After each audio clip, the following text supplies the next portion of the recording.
A golden retriever sits motionless at an abandoned gas station. Snow swirls violently around him, coating his fur with ice crystals, but his eyes remain fixed on the deserted highway stretching into the distance. Despite the howling wind and bone-chilling temperatures, he doesn't seek shelter. He simply waits, as he has done every day for 4 long years, for someone who never comes. 4 years earlier, Thanksgiving Day was drawing to a close in the Carpenter household. The dining room of their modest Wyoming home was filled with the lingering sense of turkey, stuffing, and pumpkin pie. Laughter echoed through the rooms as relatives gathered their coats and hugged goodbye. Mike Carpenter, a sturdy man with kind eyes and calloused hands from years of carpentry work, helped his mother-in-law into her coat while his wife Lily packed leftover turkey into containers for departing guests. "Noah, come say goodbye to Grandma," Lily called up the stairs. Their 10-year-old son thundered down, a golden blur of fur racing ahead of him. "Max, slow down," Noah laughed as the young golden retriever skidded across the hardwood floor, tail wagging with enough force to clear the coffee table of magazines. Noah's grandmother bent down with a groan of arthritic knees to ruffle Max's golden fur. "You take care of this family, you hear me?" she said to the dog, who responded by licking her hand enthusiastically. Max was no ordinary family pet. Just 2 years old, he'd been Noah's companion since he was a puppy, sleeping at the foot of the boy's bed every night, following him everywhere during the day. The bond between them was something special, the kind of connection that happens when a child and a dog grow up together, their hearts somehow intertwined. After the last guest had departed, the Carpenters began packing up their own SUV. They lived across the state line in Montana, about 3 hours from the grandparents' home where they'd gathered for the holiday. "We should get going," Mike said, glancing at his watch. "Weather report says there's snow coming in near home." Lily nodded, zipping up Noah's coat. "I'd rather be through the mountain pass before it hits." They loaded the car with overnight bags, containers of leftovers, and Noah's backpack full of books and games that had kept him entertained during family politics at dinner. Max circled excitedly, knowing that car preparations meant he was going somewhere too. "Come on, boy." Noah patted the back seat, and Max leaped in, settling beside him. The dog pressed his nose against the window as they pulled away, watching Noah's grandparents wave from the front porch. For the first hour of the drive, the roads were clear and dry. They passed through small towns decorated for the holidays, storefront windows already glittering with Christmas lights and displays. Noah fell asleep against Max's warm side, his hand resting in the dog's fur. Max remained alert, alternating between watching the road ahead and gently licking Noah's fingers. "He's out cold," Mike commented, glancing in the rearview mirror. "Turkey coma," Lily smiled. "Your mom's cooking will do that." As they crossed the Montana border, the landscape began to change. The distant mountains loomed larger, and the first scattered snowflakes danced in their headlights. The radio warned of a storm system moving faster than expected. "Should we stop?" Lily asked, her voice tightening as the snowfall intensified. Mike shook his head. "We're closer to home than any town with a motel. Better to keep going. We'll just take it slow." The SUV's headlights carved a narrow path through the thickening snow. Outside, the world had transformed into a swirling white void, disorienting and beautiful. Inside, the family remained cocooned in warmth.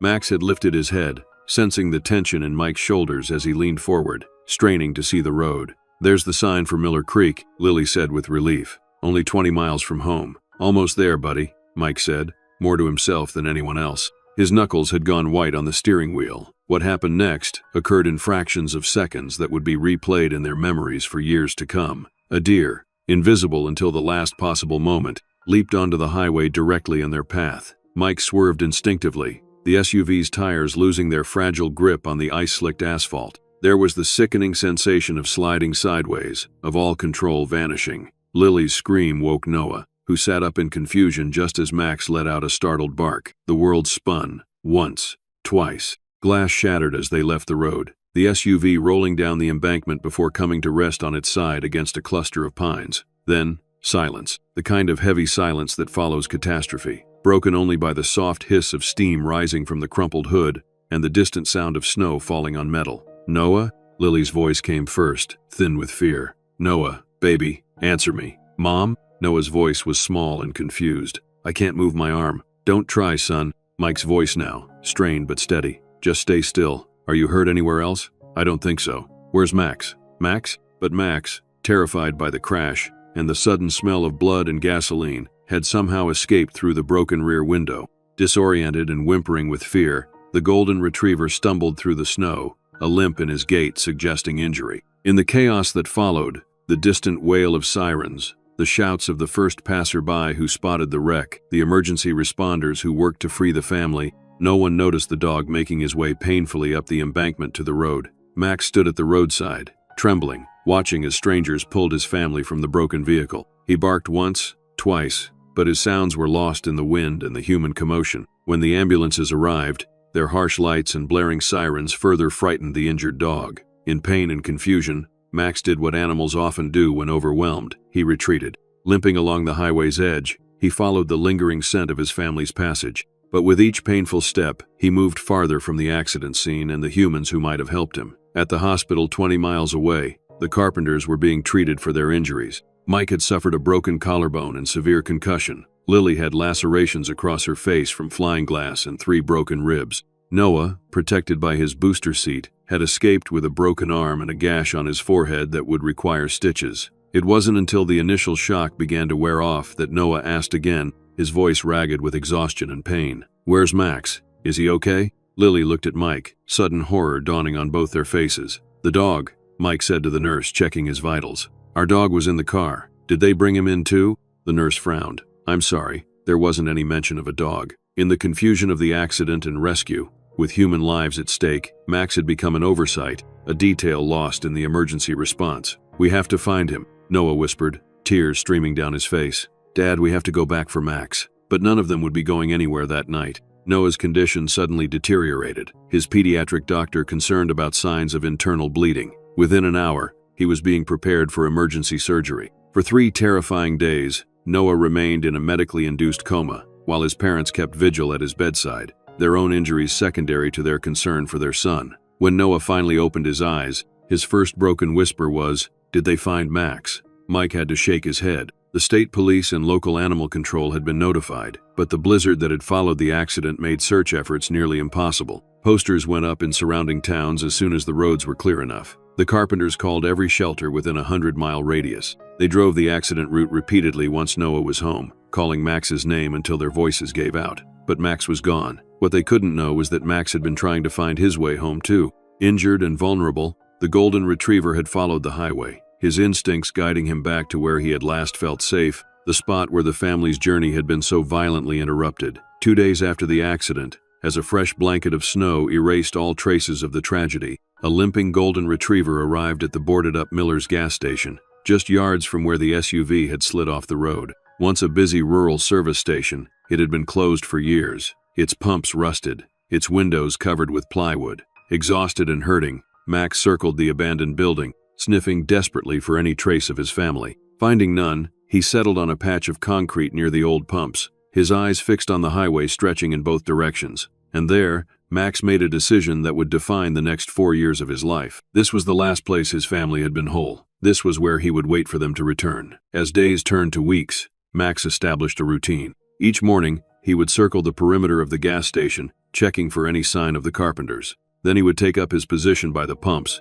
his amber eyes scanning every vehicle that passed. When hunger drove him, he would hunt in the nearby fields for mice or rabbits, never venturing far, always returning to his post. At night, he would curl up beneath the station's sagging overhang, offering minimal protection from the elements. Winter deepened around him. His injured leg healed imperfectly, leaving him with a permanent limp. His once lustrous coat grew matted in places, dulled by exposure and poor nutrition. Still, something in him remained unalterably faithful. He had one purpose now, to be there when his family returned for him. Meanwhile, the Carpenters were healing too, physically at least. Noah's arm mended cleanly in its cast. Lily's facial lacerations faded to faint lines that would eventually become nearly invisible. Mike returned to work after 6 weeks, the pain in his shoulder a constant reminder of that Thanksgiving night. But emotionally, a piece of their family remained missing. Noah's nightmares woke him screaming for Max. The empty dog bed in the corner of his room became a monument to absence. Lily caught herself calling Max's name when she dropped food while cooking.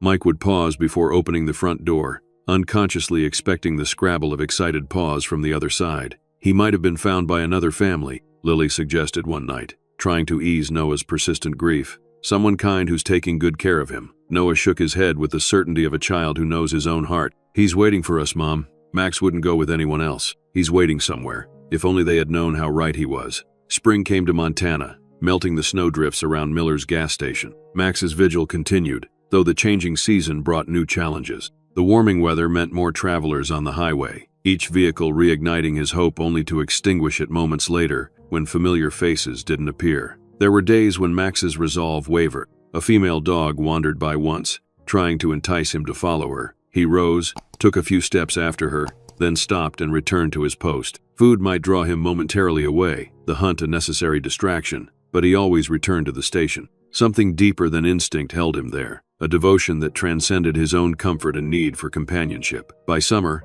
Max's presence had been noticed by regular commuters along the highway. Most drove past without a second thought, just a stray dog haunting an old gas station. But a few began to slow down, puzzled by his constant presence. One such observer was Mrs. Eleanor Parker, owner of the Silver Spoon Diner in the town of Miller Creek, 5 miles down the highway. At 68, Eleanor had lived in the area her entire life and had seen the old gas station go from a thriving business to an abandoned shell. Her daily drive to and from the diner took her past Miller's Gas twice a day, and for several weeks, she noticed the golden retriever sitting in the same spot. At first, she assumed he belonged to someone living nearby, but as days passed with no change, concern etched itself into her already lined face. One evening in late June, Eleanor pulled her ancient Buick off the highway and parked on the cracked concrete of the station lot. The golden retriever watched her approach, alert but not aggressive. He seemed to study her face intently before determining she wasn't who he was waiting for and returning his gaze to the highway.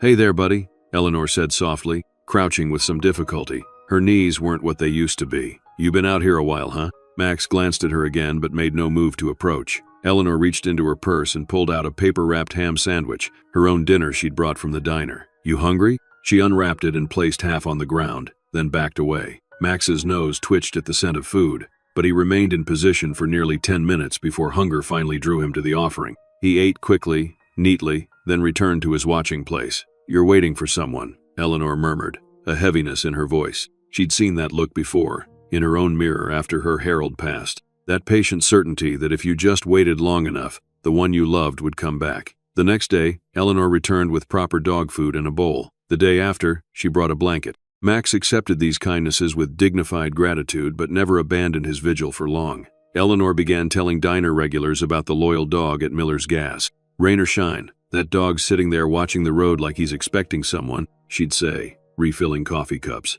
"Been there as far back as early spring, far as I can tell." Word spread through Miller Creek. A local veterinarian, Dr. Midas Wilson, accompanied Eleanor one evening to check on the dog's health. Max tolerated the brief examination with stoic patience. "He's undernourished, but not critically," the vet reported. "The limp is from an old injury that healed without treatment. I'd say he's about 3 years old, maybe 4. Purebred golden retriever, probably was someone's pet. Can we catch him? Find him a home?" Eleanor asked. Dr. Wilson shook his head. "He's not aggressive, but he's clearly determined to stay here. Forcing him away could cause more trauma. Best we can do is make sure he's fed and keep an eye on him." And so began a community effort to care for the dog who waited. Eleanor organized a rotation of volunteers who would drop off food and fresh water daily. During a thunderstorm in August, someone brought a large plastic doghouse and set it up beneath the station overhang. Max sniffed it thoroughly but continued to sleep in the open, as if afraid he might miss his family's return if he were inside the shelter. As summer waned and the first chill of autumn returned to the air,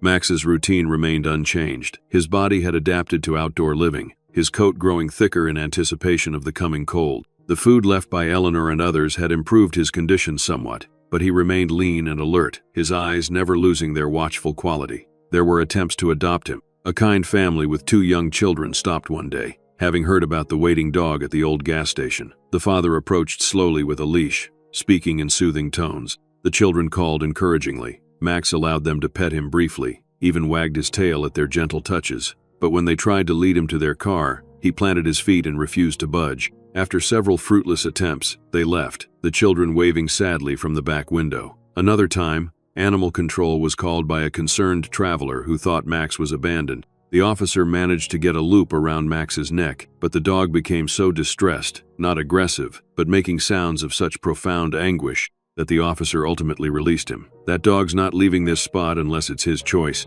the officer later told Eleanor at the diner. "Never seen anything like it." As Max's second winter at Miller's Gas approached, the dog's legend had grown among locals. Some began to see him as more than just a loyal pet. He became a symbol of faithfulness, of love that endures beyond all reasonable expectation. Parents would slow down to point him out to their children, "See that dog? He's been waiting there for his family for more than a year now. That's what real love looks like." Children would ask their parents to drive by the old station so they could see the forever dog, as they'd taken to calling him. Some would press their small hands against car windows as they passed, their voices hushed with a reverence usually reserved for sacred spaces. Eleanor noticed that people had started leaving more than just food. Small tokens appeared near Max's usual sitting spot: a toy bone, a handwritten note weighted down with a stone, a small cross, even flowers. It was as if the community had made Max's vigil into a kind of shrine to loyalty itself. One December day, a snowplow driver named Frank Martinez made an unscheduled stop at the station during a heavy snowfall.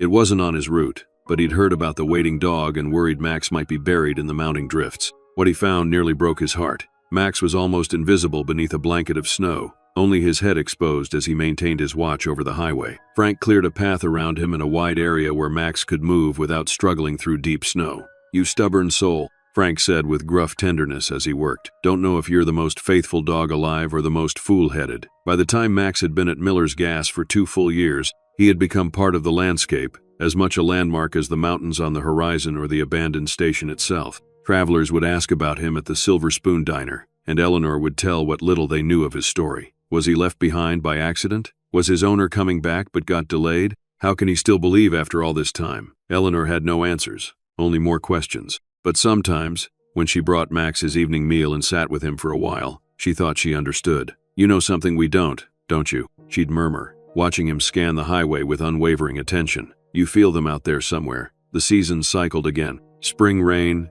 summer heat, autumn winds, winter snow. Through it all, Max maintained his lonely vigil. His muzzle began to show traces of gray, the only visible sign that time was passing for him too. During his 3rd winter at the station, a particularly vicious blizzard hit the region. Roads were closed for days. Eleanor fretted constantly about Max, unable to reach him with the highway shut down. When the plows finally cleared a path, she persuaded her grandson to drive her out to the station immediately, certain they would find the worst. Instead, they found Max exactly where he always was, a bit leaner but very much alive. He had apparently dug a hollow in a snowdrift against the station wall, creating a primitive shelter that trapped his body heat. The remains of a rabbit nearby suggested he'd managed to hunt despite the storm. "You smart, stubborn creature," Eleanor said through tears of relief, kneeling in the snow to embrace him. For the first time, Max leaned into her touch briefly, as if acknowledging her concern, before resuming his watch. It was after this storm that the local newspaper ran a small feature about Max. The faithful sentinel of Highway 23 carried a photo of the golden retriever at his post, ears alert, eyes fixed on the distance. The article recounted what the community knew of his 3-year vigil and the efforts to care for him. But even this small bit of publicity didn't reach the Carpenters, living in their grief 2 counties away. By now, Noah was 13, no longer the little boy who had cuddled with a puppy, but a teenager with memories that had begun to soften at the edges. He still spoke of Max sometimes, still claimed his dog was out there somewhere, but there was less certainty in his voice. The sharp edge of loss had dulled to a persistent ache, present but bearable. Life had moved forward for the Carpenters. Mike had been promoted at work. Lily had gone back to school to finish her nursing degree. They had discussed getting another dog. Perhaps it would help Noah finally accept that Max was gone, but something always held them back. It felt too much like replacing a family member. And all the while, just 60 miles away, Max continued his patient wait, his faith undiminished by the passage of time. By the 4th year of Max's vigil, the golden retriever had become more than just a local curiosity. He was a legend, a living monument to faithfulness that drew people from neighboring towns. The community around Miller Creek had not only embraced him but had woven his story into their collective identity. At the Silver Spoon Diner, Eleanor had put up a bulletin board dedicated to Our Max. It featured photographs of the dog in all seasons, notes from children who visited him, and a calendar where volunteers signed up to take food and check on him. A large glass jar by the register collected donations for his care, money that went toward quality dog food, flea treatments, and the occasional veterinary visit. Dr. Wilson, the vet who had first examined Max years ago, now made regular house calls to the gas station. "He's aging, but he's remarkably healthy considering," he reported after one such visit. "His spirit is keeping him going." Local teachers brought classes on field trips to see Max, using his story to teach lessons about loyalty, hope, and perseverance. Children would sit at a respectful distance, watching him with wide eyes as their teachers explained how the dog had waited for his family through 4 years of seasons. "Does he ever get sad?" one first grader asked during such a trip. The teacher considered this. "I think he must feel sad sometimes," she answered truthfully, "but he has a purpose that's stronger than his sadness." The children nodded solemnly, understanding something profound in a way that only children can. Even the county tourism office had gotten involved, including Max in a brochure about local attractions. "Visit the Waiting Dog of Miller's Gas," it suggested, alongside recommendations for hiking trails and fishing spots. Not everyone approved of this attention. Some thought it exploitative, turning an animal's possible trauma into a sideshow. Others believed Max should be forcibly rescued and placed in a home, arguing that his vigil was unnecessary suffering. But most locals had come to respect Max's choice. They spoke of him in hushed, reverential tones, the way people discuss matters of faith or deep conviction. One snowy evening, Eleanor arrived with Max's dinner to find a stranger already there, a woman in her 40s, bundled against the cold, sitting on a camping stool several feet from Max. "I hope you don't mind," the woman said, seeing Eleanor's questioning look. "I read about him online. I drove 3 hours to see him." Eleanor set down the food bowl. "He gets a lot of visitors." The woman nodded, her eyes fixed on Max. "My husband left 4 years ago, just walked out. I kept thinking he'd come back, kept waiting by the phone." Her voice caught. "Everyone told me to move on, that I was wasting my life waiting. Then I read about this dog and," she gestured helplessly, "I needed to see what real faith looks like." Encounters like this became common. Max's vigil touched something in people, a recognition of the deepest kind of love, the kind that transcends all logic and reason. He became a blank canvas onto which people projected their own stories of waiting, of loss, of hope deferred but not abandoned. Some visitors left gifts. A hand-knitted doggy sweater appeared one day, though Max never allowed anyone to put it on him. A local artist created a small watercolor painting of Max and left it mounted on an easel near his usual spot. A retired carpenter built a sturdier doghouse to replace the plastic one, complete with a windbreak and raised floor to keep out the damp. Max accepted these offerings with the same stoic patience he showed toward everything that wasn't the return of his family. He would sniff new items thoroughly, perhaps sensing the good intentions behind them, but never showed particular excitement. The only time Max's demeanor truly changed was when an SUV similar to the carpenter's would pass on the highway. Then, his entire body would come alert, ears perked forward, tail giving a tentative wag. Sometimes he would even take a few steps toward the road before recognition failed, and he would settle back into his waiting posture, a nearly imperceptible drop in his shoulders, the only sign of disappointment. These moments broke Eleanor's heart. She had grown to love Max deeply over the years, visiting him almost daily, talking to him about her life, her concerns, the happenings at the diner. Though he never responded in any conventional way, she felt he listened, that he understood the care behind her presence. "Someone's out there missing you just as much," she would tell him, stroking his graying muzzle. "I have to believe that." 4 years was a long time in human terms. It was even longer in dog years. Max's once golden coat now carried significant streaks of white around his face. The limp from his old injury had become more pronounced, especially in cold weather. But his eyes remained clear and alert, his posture still resolute as he faced the highway day after day. The 4th winter of Max's vigil was particularly harsh. Temperatures dropped well below zero for weeks at a time. The community's concern for Max reached new heights, with some offering to take him home just for the coldest nights. But as always, Max refused to leave. Frank Martinez, the snowplow driver who had cleared space around Max during previous winters, took to bringing his lunch break to the gas station daily. He'd park his massive plow, climb down with a thermos of coffee and a sandwich, and sit with Max while he ate. "You and me, we're both watching these roads," Frank would say. "Different reasons, same job." During one particularly brutal cold snap, Frank arrived to find Max shivering visibly. Alarmed, he called Eleanor, who contacted Dr. Wilson. The three of them tried desperately to coax Max into a vehicle to get him somewhere warm, but the dog planted his feet and whined with such distress that they finally gave up. Instead, they brought warmth to him. Frank hooked up a generator to power a safe heating pad in Max's doghouse. Eleanor brought hot broth to mix with his food. Dr. Wilson administered a vitamin injection to help Max fight off potential illness. "I don't understand how he survives this," Dr. Wilson confessed, watching Max return to his watching spot despite the bitter wind. "Physiologically, he should have given up long ago. It's as if his will is literally keeping him alive." The local newspaper ran a follow-up piece, 4 years and counting, Max's endless vigil. The article described how the dog had become a symbol of hope for the community, how his steadfast presence had inspired people from all walks of life. In a world where commitments are often broken and promises easily forgotten, the article concluded, Max reminds us of what it means to be truly faithful. What no one realized was that this small-town article would be picked up by a regional news aggregator, where it caught the attention of a freelance journalist passing through Montana on a completely unrelated assignment.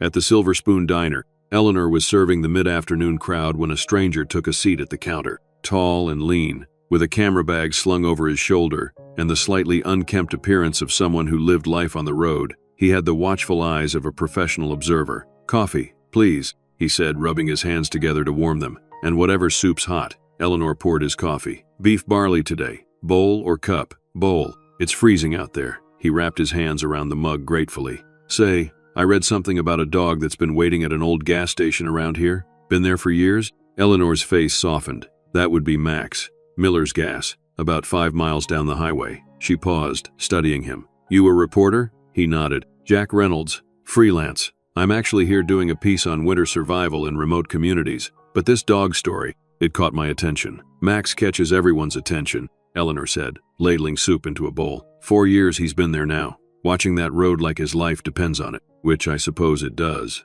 in a way. Jack pulled out a small notebook. "Mind if I ask you some questions about him? Seems like an incredible story." For the next hour, between serving customers, Eleanor told Jack everything she knew about Max. How he'd appeared after a heavy snow, his refusal to leave the gas station, the community's efforts to care for him, the visitors who came to see him, the myths that had grown around him. "Some of the kids think he's a spirit dog," she said with a small smile. "Say he's guarding the road from something bad. Others think he's waiting for a boy who never came back from war." Jack's interest grew with each detail. "And no one knows who he really belongs to? No one's ever claimed him?" Eleanor shook her head. "We've asked around for years, put up flyers in all the surrounding towns. Nothing. It's like he appeared out of nowhere, but he's waiting for someone specific. That much is clear. You can see it in his eyes." By the time Jack finished his soup, he'd made up his mind. "I'd like to see him for myself, maybe get some footage. Would that be okay? I don't want to disturb him." "Max is used to visitors," Eleanor assured him. "Just keep a respectful distance. He doesn't much care for strangers getting too close.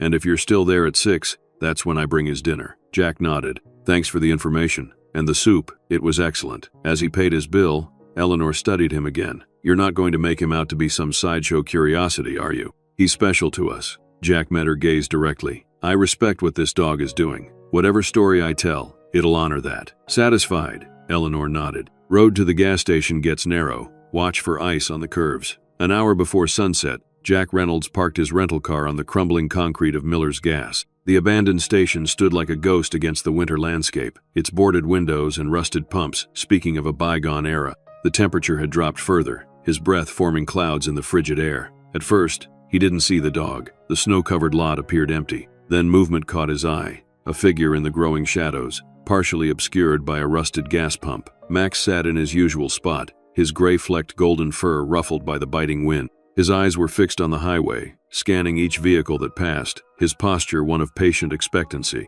Despite the cold, despite the years, he remained at his post. Jack stayed in his car for several minutes, simply observing. There was something profoundly moving about the sight, this aging dog, alone against the elements, maintaining his solitary watch year after year. As a journalist, Jack had covered wars, disasters, political upheavals. He'd witnessed human suffering and resilience in equal measure. But something about this dog's quiet determination struck him more deeply than many of those human stories. Carefully, he retrieved his camera and stepped out into the cold. Max's ears twitched at the sound of the car door, his head turning briefly to assess the visitor before returning to his highway vigil. Jack approached slowly, keeping a respectful distance as Eleanor had advised. He crouched down, the cold immediately seeping through his jeans, and began capturing footage. The golden retriever paid him little attention, his focus unwavering. "Hey, Max," Jack said softly. "Quite a reputation you've got around here." The dog's ear flicked in acknowledgement of his name, but otherwise, he remained statue, still, his breath forming small clouds in the darkening air. Jack filmed for nearly an hour. As the light faded and snow began to fall again, he captured Max's steadfast gaze, the occasional passage of vehicles on the highway, the dog's momentary alertness whenever an SUV passed. As darkness settled, Max's form became a silhouette against the snow, his loyalty visible even in the gathering gloom. When Eleanor arrived with Max's dinner, Jack helped her through the deepening snow, carrying the food bowl while she brought fresh water and a blanket. "He won't use the blanket," she explained, setting it down beside Max anyway. "But I bring a fresh one every few days just in case." Max accepted the food with gentle dignity, eating efficiently before returning to his watch. Jack filmed this too, The kindness of the woman, the quiet gratitude of the dog, the unspoken bond between them. "I've been bringing him dinner for nearly 4 years now," Eleanor said, watching Max with affection. "Never missed a day unless the roads were closed. Even then, Frank, he's our snowplow driver, would check on him." Jack nodded, struck by the community that had formed around this faithful dog. "What do you think he's waiting for?" "Really?" Eleanor was quiet for a moment, her lined face contemplative in the dim light. "A miracle," she finally said. "Aren't we all?" After Eleanor left, Jack remained at the gas station, filming as snow fell around Max, who seemed impervious to the weather. There was something almost mythic about the scene: the loyal dog, the abandoned station, the endless highway stretching into darkness. When the cold finally drove him back to his car, Jack sat for a long time reviewing the footage. It was powerful in its simplicity. No dramatic action, no contrived narrative, just the pure visual story of a dog's unwavering faith. Back at his motel, Jack edited the footage late into the night. He kept the piece short and straightforward, letting the images speak for themselves. Against a backdrop of Max's silent vigil, he added a simple caption at the end. "For 4 years, he has waited at this abandoned gas station in Montana. Through blizzards and heat waves, he has never left his post. No one knows who he's waiting for. Do you?" Then he added contact information, his professional email and phone number, and posted the video online. It was a small piece, nothing like the in-depth journalism he usually produced. Just a minute of footage, a few lines of text, and a question. He didn't expect much response. Perhaps a few comments from dog lovers, maybe a share or two from people touched by the story. He had no way of knowing that by morning, his simple video would have been viewed over 1 million times, that it would be shared across multiple platforms, sparking conversations, theories, and emotional reactions, that it would eventually make its way to a woman in Wyoming who would stop breathing for a moment when she saw it. Jack Reynolds went to sleep that night, having no idea he had just set in motion the miracle Max had been waiting for all along. 200 miles away, in a modest home on a quiet street in Wyoming, Lily Carpenter sat alone at the kitchen table. The house was dark except for the blue glow of her phone screen illuminating her tired face. It was nearly midnight. Mike had gone to bed hours ago, and 14-year-old Noah was sleeping deeply down the hall, his room still adorned with space posters and, in the corner, an empty dog bed that no one had had the heart to remove. Insomnia had become Lily's unwelcome companion over the years. On nights like this, when sleep eluded her, she would scroll through social media mindlessly, hoping the monotony would eventually lull her brain into rest. Usually, she skimmed past videos, preferring not to wake Mike with unexpected sounds. But something about the thumbnail of a dog in snow made her pause, her finger hovering over the image. She tapped play, keeping the volume low. The video began with a wide shot of an abandoned gas station in winter twilight. Snow swirled around the dilapidated building, its darkened windows like empty eyes staring out at a desolate highway. The camera panned slowly, finally settling on a golden retriever sitting beside a rusted gas pump, his attention fixed on the road with an intensity that seemed almost human. Lily's heart stuttered in her chest. There was something hauntingly familiar about the dog's posture, about the way his ears perked forward with every passing car. His coat was grayer than she remembered, his frame leaner, but the patient alertness in his eyes. Her hand flew to her mouth, stifling a sound somewhere between a gasp and a sob. It couldn't be. It was impossible. After 4 years? But the distinctive white blaze on the chest, the slight tilt of the head. "Max?" she whispered into the dark kitchen. The video continued, showing the dog's unwavering gaze as snow accumulated on his fur. Then came the simple text. "For 4 years, he has waited at this abandoned gas station in Montana. Through blizzards and heat waves, he has never left his post. No one knows who he's waiting for. Do you?" Lily's hands were shaking so badly she nearly dropped the phone. 4 years. Montana. It all aligned with when and where they'd lost Max after the accident. Could it really be him? Their Max? She played the video again, scrutinizing every frame. The highway sign visible in the background read, "Miller Creek 5 miles. Miller Creek, that was near where they'd had the accident on that snowy Thanksgiving night. The gas station, Miller's Gas. It had to be the same stretch of road. Her mind raced back to those terrible days after the crash. Noah in a coma, Mike in so much pain he could barely move. Her own injuries leaving her barely able to function. By the time they were well enough to search properly for Max, weeks had passed. They'd put up posters, called shelters, driven the accident route repeatedly. But there had been so much snow, and the area was so remote. Eventually, they'd had to accept that Max was gone, likely fallen prey to the harsh winter or predators. But here was this video, showing a dog that looked remarkably like their Max, waiting at a gas station near where they'd had the accident. Waiting for 4 years. Exactly how long it had been since they lost him. Lily's finger trembled as she clicked the share button, forwarding the video to herself through email. She needed to show Mike, to show Noah, but she also needed to be certain before giving them false hope. The loss of Max had been devastating for all of them, but especially for Noah.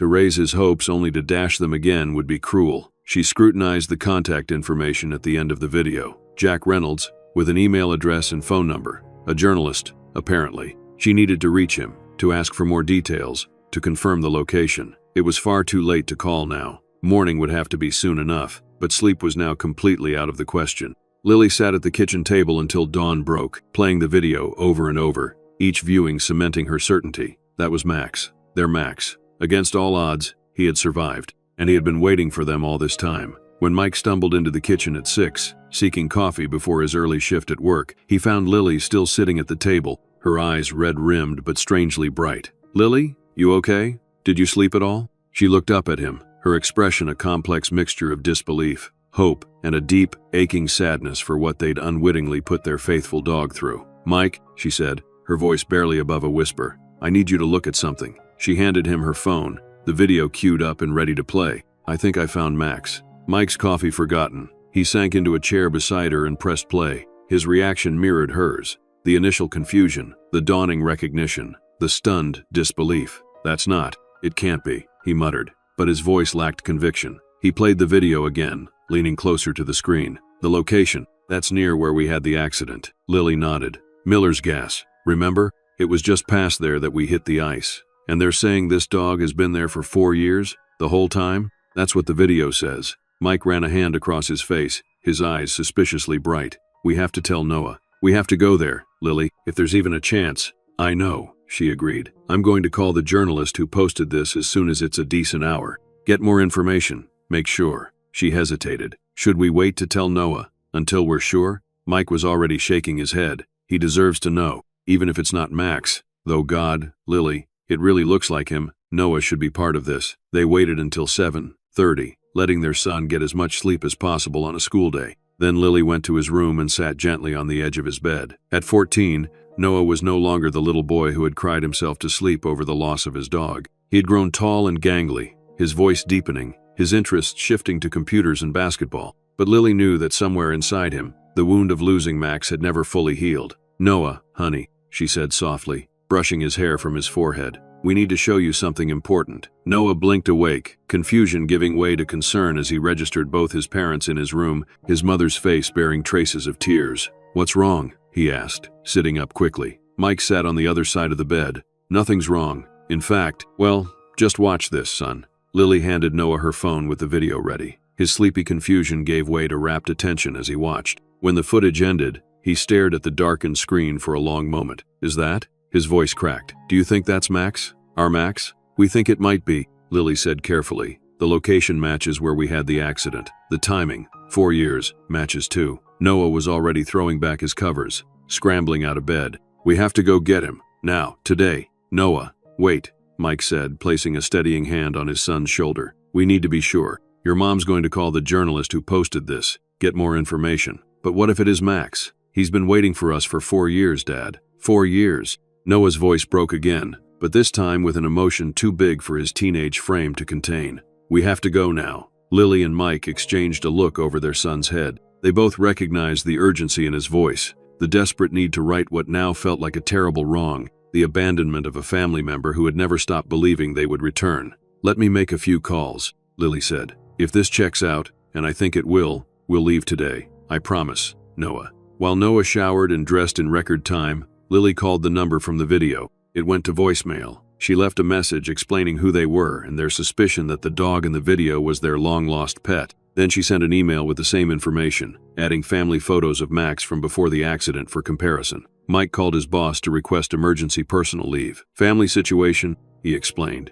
"Need to head to Montana today. By 9 a.m., they were packed and ready. Overnight bags thrown together. Noah's school notified of his absence. The car gassed up. They were about to leave when Lily's phone rang with an unknown number. "Hello?" she answered, her heart racing. "Mrs. Carpenter? This is Jack Reynolds. I got your message about the dog at Miller's Gas." "Yes, thank you for calling back," Lily said, putting the phone on speaker so Mike and Noah could hear. We believe the dog in your video might be our Max. We lost him 4 years ago in an accident very close to that gas station. There was a pause on the other end. I'm actually at the gas station right now, Jack said. The response to the video has been overwhelming. I came back to check on the dog, make sure all the attention wasn't disturbing him. Is he still there? Noah asked anxiously, leaning toward the phone. He is, Jack confirmed, sitting in the same spot as yesterday, watching the road. Mrs. Carpenter, I looked at the photos you sent in your email. I'm no expert, but the markings match. The white chest patch, the shape of the ears. It could very well be your dog. Lily closed her eyes briefly, overwhelmed. We're leaving now. It's about a 3-hour drive from where we are, if the roads are clear. The main highways are open, but there's snow in the forecast for later today, Jack warned.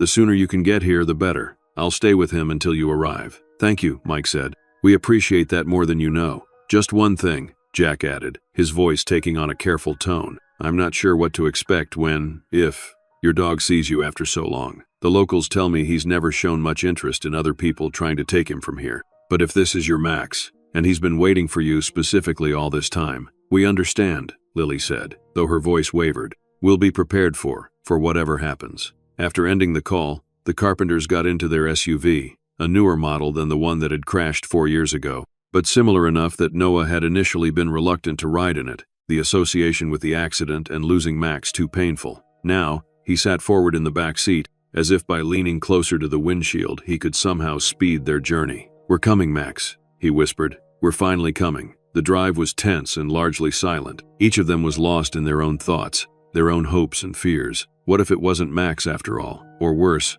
what if it was Max but he didn't recognize them after so long? What if he had gone feral, or the trauma of being separated from them had changed him irrevocably? And beneath all these questions lay a deeper, more painful one. How had they failed to find him? How had they given up searching when he had never given up waiting? As they crossed the Montana state line, the skies darkened, and the first flakes of the predicted snowfall began to drift down. Mike tightened his grip on the steering wheel, memories of that Thanksgiving night all too vivid. Maybe I should drive, Lily offered, noticing his tension. He shook his head. I'm okay, just being careful. The snow intensified as they neared Miller Creek. By the time they saw the exit sign, visibility had decreased significantly, with thick flakes swirling in their headlights. Should we stop in town? Lily asked. Wait for this to pass? No, Noah objected from the back seat. We're almost there. Please, Dad. Mike glanced at his son in the rearview mirror, seeing both the 14-year-old he'd become and the 10-year-old who had lost his best friend. We'll go slow, he decided.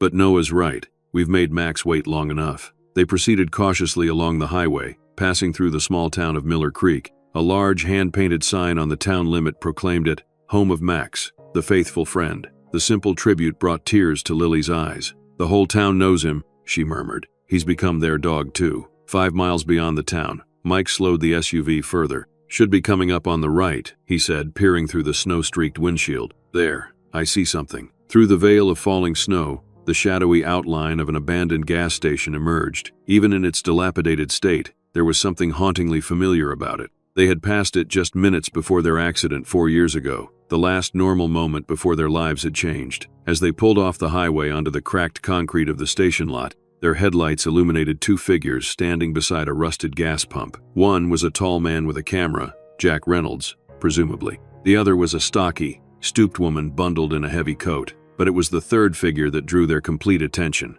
a golden retriever, barely visible in the swirling snow, sitting perfectly still and watching their approaching vehicle with an intensity that seemed to pierce through the storm. Mike parked the SUV and cut the engine. For a long moment, none of them moved. It was as if time itself had paused, the universe holding its breath for what would happen next. That's him, Noah whispered, his face pressed to the window. Dad, Mom, that's Max. I know it's him. Lily reached back and squeezed her son's hand, unable to speak past the lump in her throat. Beside her, Mike took a deep breath, then opened his door and stepped out into the snow. Jack Reynolds approached, hand extended. Mr. Carpenter? I'm Jack. This is Eleanor Parker. She's been looking after the dog since he appeared here. Mike shook their hands automatically, but his eyes never left the golden retriever, who remained sitting, watching them with unblinking focus. That's our Max, he said, his voice rough with emotion. I'd know him anywhere, even with the gray. Eleanor wiped tears from her weathered cheeks. 4 years I've been feeding him, and I've never seen him look at anyone the way he's looking at you right now.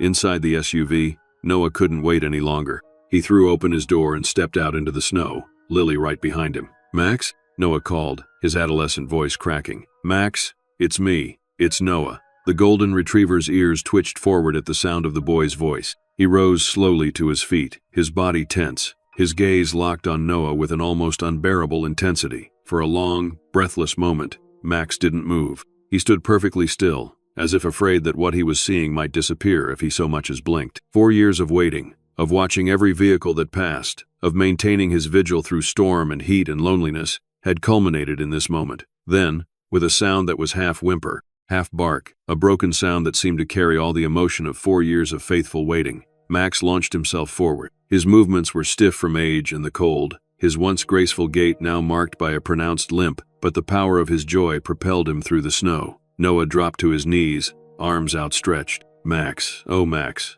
The dog crashed into the boy's embrace with such force that Noah fell backward into the snow. Max's entire body trembled as he pressed himself against Noah, his tail whipping back and forth with such violence it sent snow flying in all directions. He whined and barked in alternating bursts, the sounds almost like sobs, as if the depth of his emotion was too great to be contained in silence. Noah buried his face in Max's fur, his tears dampening the golden coat. "I'm sorry, buddy," he choked out between sobs. "I'm so sorry we didn't find you. I'm so sorry you had to wait so long." Mike and Lily knelt in the snow beside them, their hands reaching to touch the dog they had thought lost forever. Max turned to acknowledge them, licking their faces frantically, as if trying to convince himself they were real, that they had finally come back for him. Eleanor stood a short distance away, tears streaming down her face. "In all these years," she said to Jack, who was filming the reunion with tears in his own eyes, "I've never heard him make a sound, not one bark, not one whine, nothing until today." The reunion continued in the falling snow, the Carpenter family and their long-lost dog oblivious to the cold, to the audience of two watching with tear-filled eyes, to anything but the miracle of being together again after so long. Eventually, Mike looked up at Eleanor and Jack. "Thank you," he said, voice thick with emotion. "Thank you for taking care of him, for posting that video, for staying with him until we got here." Eleanor nodded, unable to speak. Jack lowered his camera, feeling that some moments were too sacred to capture. "We should get him out of this weather," Lily said, noticing how Max's legs trembled, whether from emotion or cold or both. "Get him home, home." The word hung in the snowy air like a promise. Noah stood, but Max pressed against his legs, unwilling to be even inches away from him. "It's okay, boy," Noah reassured him, his hand never leaving the dog's head. "We're taking you with us. You're coming home." As if understanding the words, Max gave a single definitive bark, the sound of acceptance, of relief, of a vigil finally, blessedly ended. Mike opened the rear door of the SUV. Noah climbed in first, and Max followed immediately,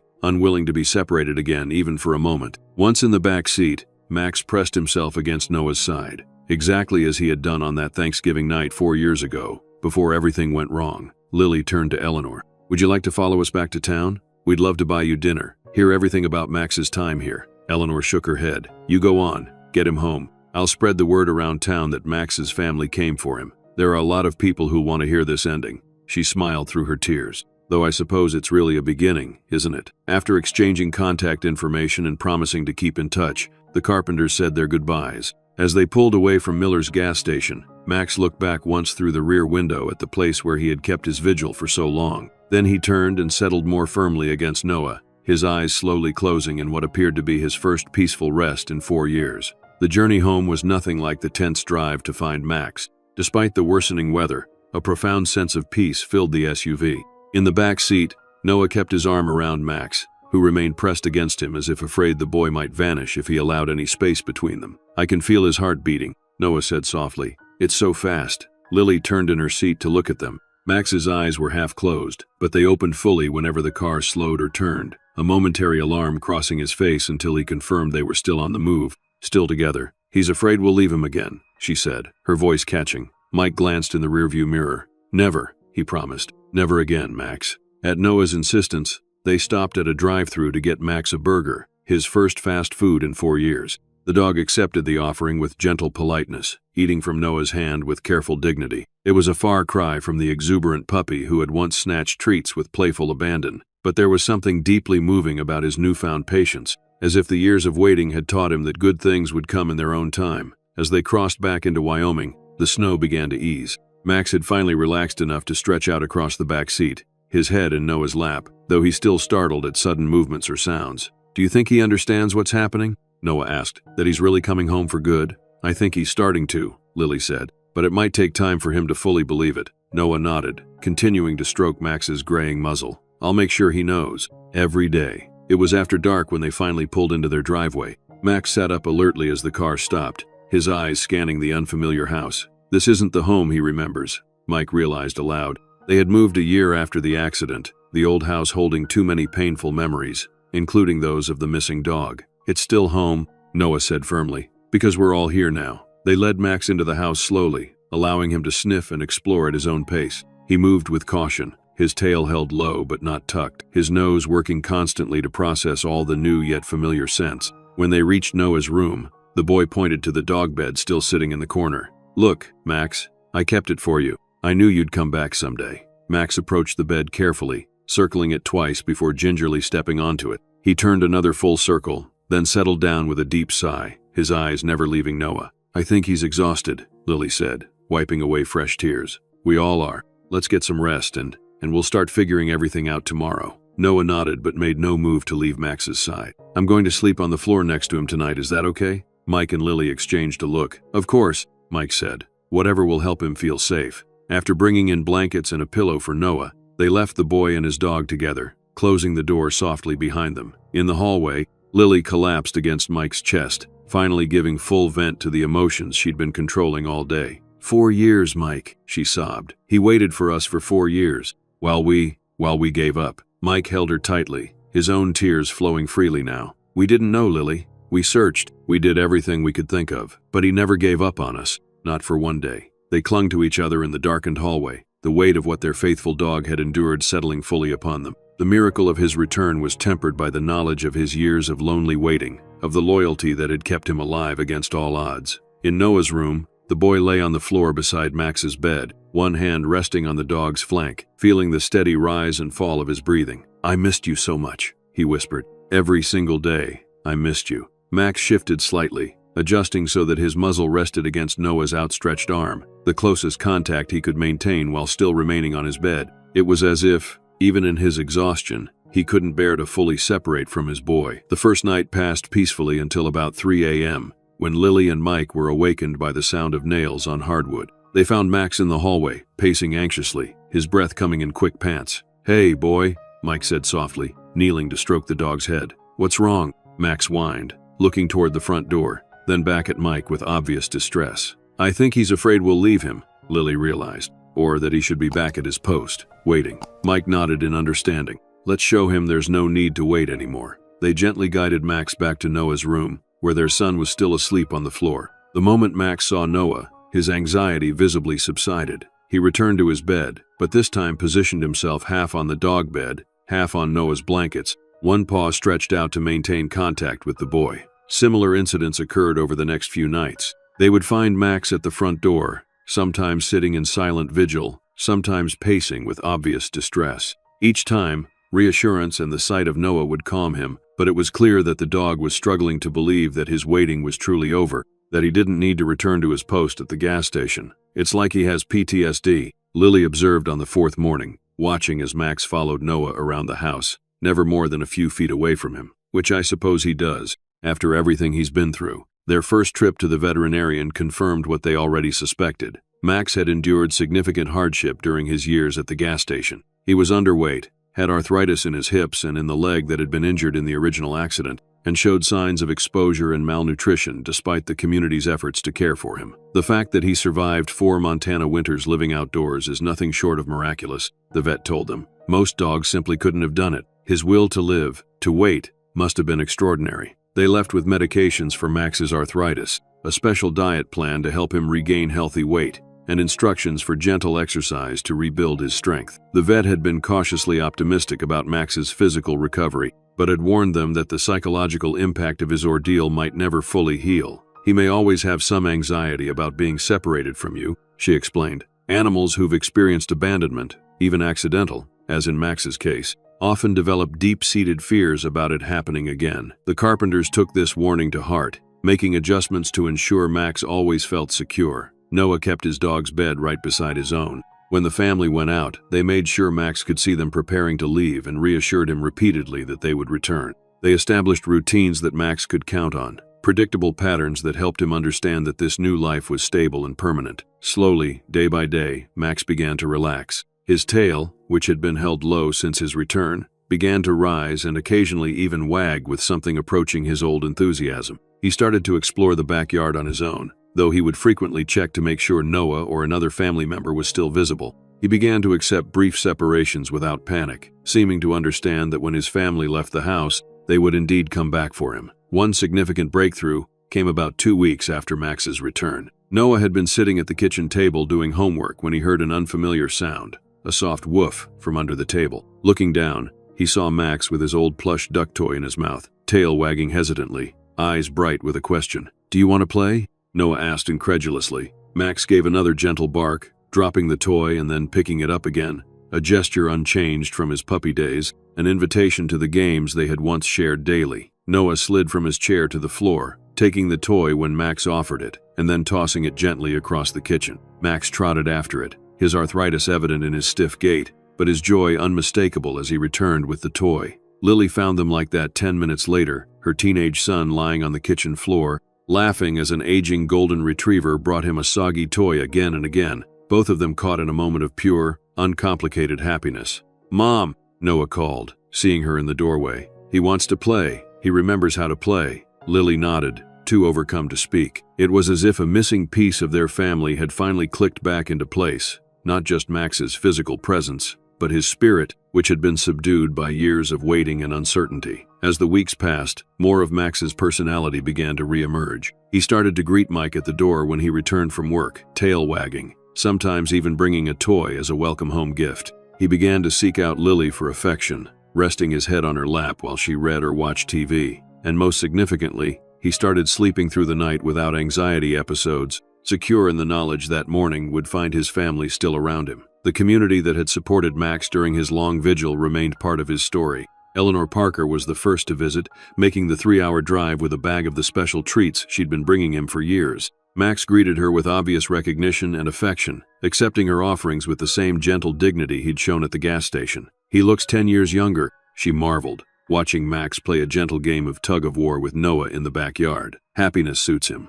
Other visitors followed. The veterinarian who had checked on Max, the snowplow driver who had cleared space around him during winters, even families whose children had grown up visiting the forever dog at Miller's Gas. Each time, Max greeted them with calm acceptance, as if acknowledging the role they had played in his survival. Jack Reynolds visited too, bringing footage he had edited into a short documentary about Max's story. The Carpenters watched it together, including the moving reunion scene that had now been viewed by millions around the world. "I never expected the response it's gotten," Jack admitted. "People seem to need this story, this proof that loyalty and love can endure against impossible odds." Indeed, Max's story had resonated far beyond Montana and Wyoming. Letters and emails poured in from around the country, many from people sharing their own stories of lost and found pets, of hope that persisted beyond reason, of faith rewarded. "Max has become a symbol," the Miller Creek town mayor told a reporter who came to write about the now famous waiting dog. "He reminds us that sometimes the most important thing we can do is simply not give up." In response to the outpouring of interest and affection,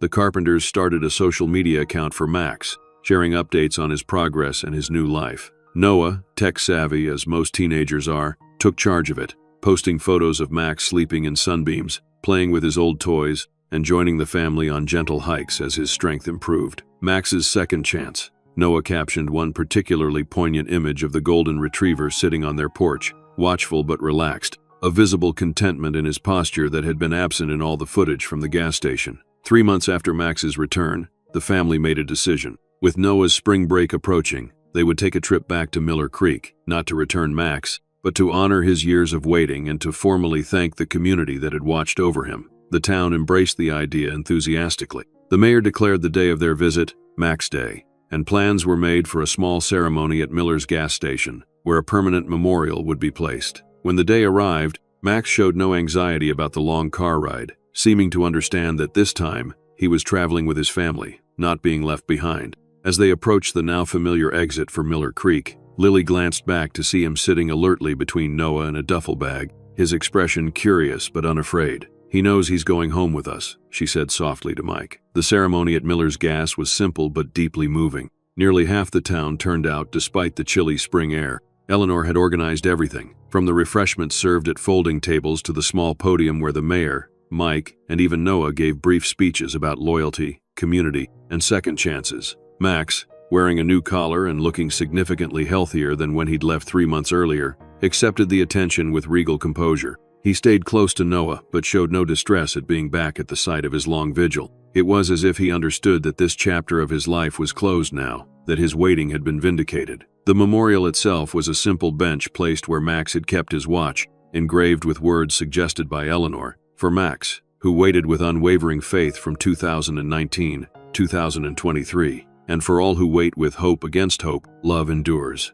As the ceremony concluded and people began to disperse, Noah led Max to the bench, sitting down and patting the space beside him. After a moment's hesitation, Max jumped up to sit next to his boy, looking out at the highway where he had focused his attention for so long. "You don't have to watch anymore, buddy," Noah said, his arm around the golden retriever's shoulders. "You found us, or we found you. Either way, we're together now." Max turned to look at him, and for a moment, it seemed as if the dog truly understood. Then he leaned against Noah's side with a contented sigh, his eyes closing briefly in what could only be described as peace. As they prepared to leave, Mike found Jack Reynolds filming the scene from a respectful distance. "Making another documentary?" Mike asked with a smile. Jack lowered his camera. "I think the world needs the full story. The waiting was remarkable, but the homecoming, the healing, that's the part people need to see too." Mike nodded in agreement. "If Max's story helps even one person keep faith, or brings one lost pet home, it's worth sharing." Back in the SUV, with Miller Creek receding in the rearview mirror,